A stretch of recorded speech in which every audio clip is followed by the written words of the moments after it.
Thiruvananthapuram medical college urology department കേന്ദ്രീകരിച്ചുകൊണ്ട് തുടരുന്ന വിവാദങ്ങൾക്ക് ഇതുവരെ അറുതിയായിട്ടില്ല. ഡോക്ടർ ഹാരിസ് ചിറക്കലുമായി ബന്ധപ്പെട്ട വിവാദത്തിൽ മെഡിക്കൽ കോളേജ് പ്രിൻസിപ്പലിന് വാർത്താ സമ്മേളനത്തിന് വന്നത് ഉന്നതതല നിർദ്ദേശം തന്നെ എന്നുള്ള കാര്യത്തിൽ ഒരു വ്യക്തത ഇപ്പോൾ വന്നിരിക്കുന്നു.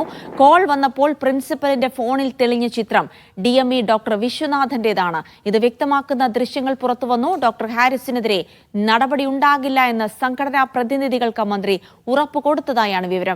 ഈ ആഴ്ച KGMCTA പ്രതിനിധികളുമായി ആരോഗ്യമന്ത്രി ചർച്ച നടത്തും.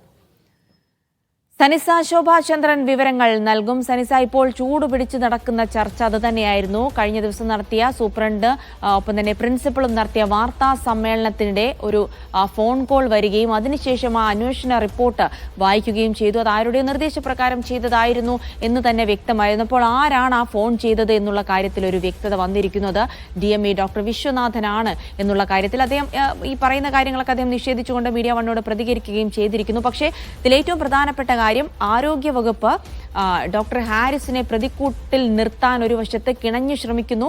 അത് ഏതാണ്ട് പാളിപ്പോയൊരവസ്ഥ തന്നെ നമ്മൾ കണ്ടതാണ്. അതിനിടയിൽ ഇപ്പോൾ KGMCTക്ക് അദ്ദേഹത്തിനെതിരെ ഒരു നടപടി ഉണ്ടാകില്ല എന്ന് ഉറപ്പ് നൽകിക്കൊണ്ട് സ്വന്തം മുഖം രക്ഷിക്കാൻ തന്നെയല്ലേ സർക്കാരിന്റെ ശ്രമം? അതെ ജിൽസി, ഇത്തരത്തിൽ വലിയ രീതിയിൽ ഇന്നാണ് ഡോക്ടർ ഹാരിസ് അവധിയിൽ നിന്നും വീണ്ടും ജോലിയിലേക്ക് പ്രവേശിക്കാൻ പോകുന്നത്. പക്ഷേ ഇന്നലെ വരെ അദ്ദേഹത്തിനെതിരെ ആരോപണങ്ങൾ തുടരെ വന്നുകൊണ്ടിരിക്കുകയായിരുന്നു. ഇന്നലെ വരെ അദ്ദേഹത്തിനെതിരെ ഒരു നടപടിയെടുക്കാൻ, അദ്ദേഹത്തിന്റെ മേൽ ഒരു തെറ്റ് ചൂണ്ടിക്കാണിക്കാനുള്ള ശ്രമങ്ങളായിരുന്നു ഇന്നലെ പ്രിൻസിപ്പൽ നടത്തിയ വാർത്താ സമ്മേളനത്തിൽ വരെ നമുക്ക് കാണാൻ കഴിഞ്ഞത്. ഇതിൽ ഇന്നലെ പൊളിഞ്ഞുപോയ ആ പെട്ടി വിവാദത്തെ പറ്റി തന്നെ നമ്മൾ ആദ്യം പറയേണ്ടിയിരിക്കുന്നു. ഇത്തരത്തിൽ കാണാതെയായി എന്ന് പറയുന്നത് മോർസിലോസ്കോപ്പ് എന്ന് പറയുന്ന ഒരു ഉപകരണമാണ്. എന്നാൽ ഡോക്ടർ ഹാരിസിന്റെ നേതൃത്വത്തിൽ തന്നെ നെഫ്രോസ്കോപ്പുകൾ എന്ന് പറയുന്ന ഏകദേശം 16 വർഷത്തോളം പഴക്കമുള്ള നെഫ്രോസ്കോപ്പുകൾ ഇദ്ദേഹം മറ്റൊരിടത്തിലേക്ക് ഇത് കേടായത് റിപ്പയറിന്റെ ഭാഗമായിട്ട് അയച്ചിരുന്നു. എന്നാൽ അത് തിരിച്ചെത്തി, ആ പാർസൽ തിരിച്ചെത്തിയതാണ് ഈ PG ഡോക്ടേഴ്സിന് ഇദ്ദേഹത്തിന്റെ റൂം തുറക്കാനുള്ള അനുവാദമുണ്ടായിരുന്നു.